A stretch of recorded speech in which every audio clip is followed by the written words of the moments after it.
If I get in your way, just pat me on the head. Okay, good afternoon, everybody, and I'm really proud to join my friend and compatriot in so many issues, Congressman King. Now, we're here today amidst the continued national mourning for the horrible loss of life of Americans in El Paso, Texas, and Dayton, Ohio. We just learned the death toll climbed with the passing of another person in El Paso. And reports like that, and what you hear from the past 3 days, what you see on television, is just gut-wrenching. Poor, innocent people terrorized. Many killed, many more mourning those who were lost, and even those who didn't lose any loved ones. The fear of what happened is real. But we're also here because these hateful acts of violence can occur anywhere in America, anywhere. A crazed person can go online, get an idea, and cause huge havoc.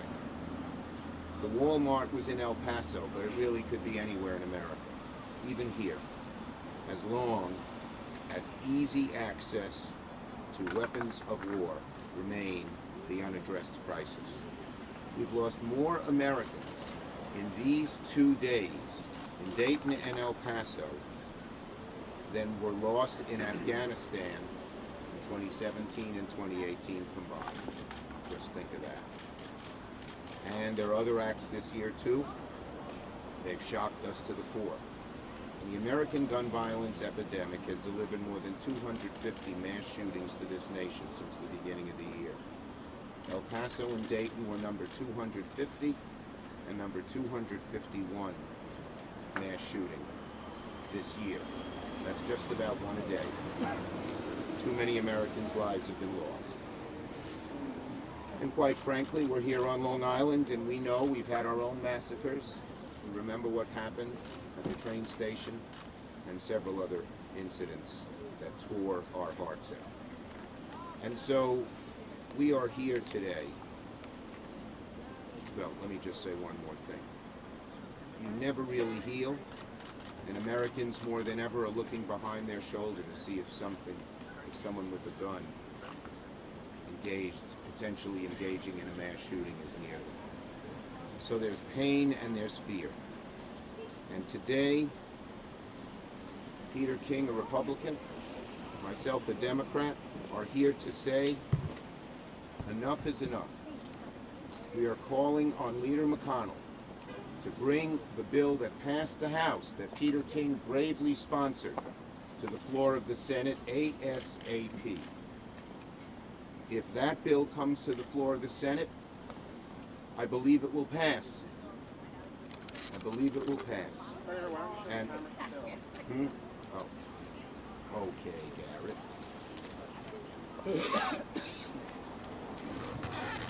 Okay, Mr. Telemundo.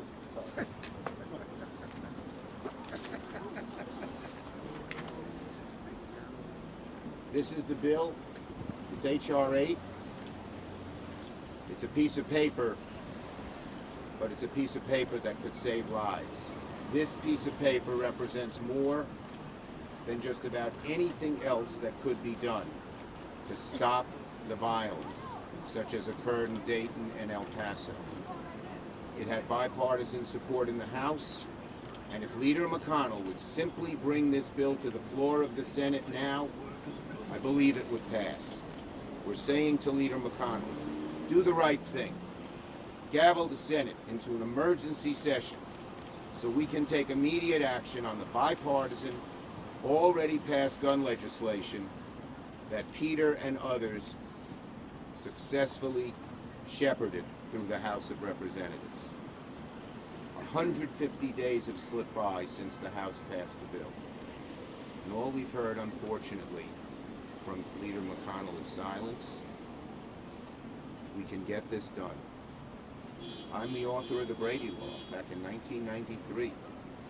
But there are loopholes. People have gotten around the idea that there should be background checks. I don't think almost no American believes felons should get guns. Almost no Americans believe those adjudicated mentally ill should get guns. Almost no Americans believe that spousal abusers should get guns. That's all this bill does. That's all it does. But it would save a whole lot of lives. A whole lot of lives. No more online purchase loophole. No more gun show loophole. If you want to buy a gun, you have to get a background check. That's what this law would do. When we wrote the law back in 1994, there was no online, so there was no loophole to close. Gun shows were just something where people exhibited old-fashioned guns. They've now become a place where criminals and others can buy guns. And so we have to update the law and make America safer. 90% of Americans support this law. 80% of gun owners support this law. It's a very powerful lobby that fights against it, but their day has come. Their day is over. We can get this done. Now let me call on someone who's shown great courage in pushing this legislation through the House and is a colleague in asking me to join, is a colleague in joining me in asking Leader McConnell to bring it to the floor of the Senate. Peter. Thank you, Chuck. Thank you very much. I'm proud to be here today with Senator Schumer. Any number of bipartisan issues we agree on and work together from New York and Long Island. And this is really working together for the country. And this should not be in any way a partisan issue, even though too often it becomes that. The fact is that, as Chuck said, all this legislation does is basically saying that people who are criminals, people who are going to judge mental patients, have mental issues, and people who are spousal abusers or guilty of domestic violence will not be able to purchase a gun. And what bothers me so much is when, like for instance, this bill was in the House for a number of years before it finally got through, and the arguments you hear about it have really nothing to do with the bill. It's talking about people coming to your house and taking away your guns, not allowing people to buy guns. The only people who are affected at all are people who have a criminal record or have been adjudicated as mental patients. That's what we're talking about, mentally ill. So this is something, there's any number of things we can discuss about how we can stop gun violence, how we can stop these massacres that we saw, or at least cut into them. The fact is, one thing we know we can do, and can do quickly, is to pass this legislation. It's not going to answer all of it, it may only answer a small part of it we don't know. But we do know it will save lives. And it will start to make it harder and harder for people who are the most dangerous to obtain weapons. So we can debate a lot of things on side issues as what can be done, and all that should be debated. But let's get one thing done right now. So that's why I believe it's essential that Senator McConnell allow this to come to a vote. He doesn't have to support it. He doesn't have to get behind it. Just let it come to a vote. And I think that if anything good can come from the horrible tragedies of this weekend, is that we can get this legislation passed. And my belief is that after it is passed, or if it's passed, people will say, what was the debate all about? This is just common sense. And that's what it is. It's common sense legislation. So I really appreciate Chuck asking me to be part of this news conference today to show that, again, common sense people working together can get this done. And again, I call on Senator McConnell to just let it come to a vote. That's all. I understand why the calendars have to be controlled in both houses. I understand all that. But when you have an issue where 90% of the American people want it done, and the American people are literally crying because of what they saw this weekend, to me, just do the right thing, let it come to a vote on the Senate floor, and let the chips fall where they may. I'm confident that good will prevail, and this legislation will pass. We'll take questions. Let's talk about, Senator, that the president may support some sort of gun legislation if it's attached to immigration. Look, the first job is to pass this bill on the floor of the Senate. It passed the House, just talking about closing the gun show loopholes without any others. You add extraneous amendments, it bogs it down. You want to get something done, pass this bill on the floor of the Senate now. Representative King, you mentioned that the NRA had been weakened at this point. Considering that, what actions can be taken now to take advantage of that? Yeah, I was asked the question. The NRA is not as powerful as it was, but I don't want to diminish the importance they have. I think it's important to go over the heads of special interests right now and just appeal to the American people, have the American people appeal to their senators to get this done without worrying about the lobbyists that are out there. You know, there's always going to be people against it, and they may be weaker this week, they could be stronger next week, I don't know. I just say, leave all that aside and just go on the merits. We saw two horrible, horrible tragedies, just the latest of many, the latest two of many this year, and let it come to a vote. That's all we're asking for.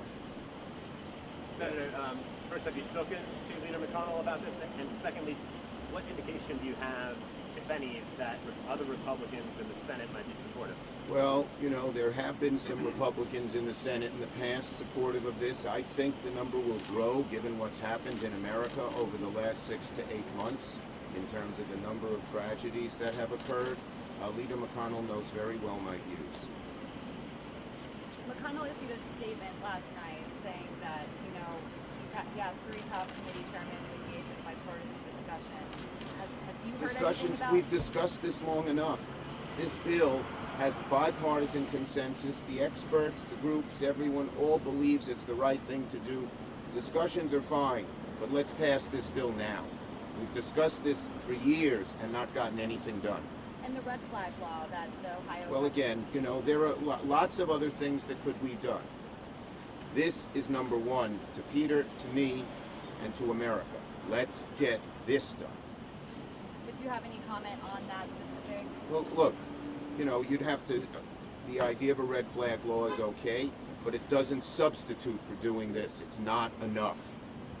Senator McConnell had some health issues. I guess he fell, broke his shoulder.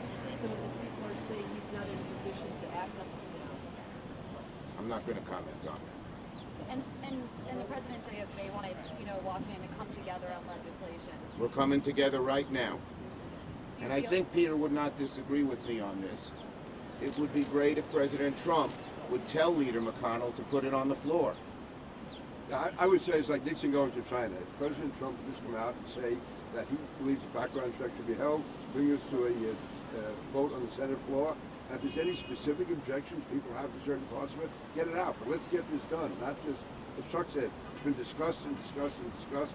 And if there's any in particular people have an issue with, let it be done. But get it out there, get it on the floor. And I think if the president would just say, we need background checks, and let it go in the Senate. And what do you think's holding it back? Leader McConnell is not putting it on the floor. That's what's holding it back. That's it. Thank you, everybody. Thanks a lot. Thank you.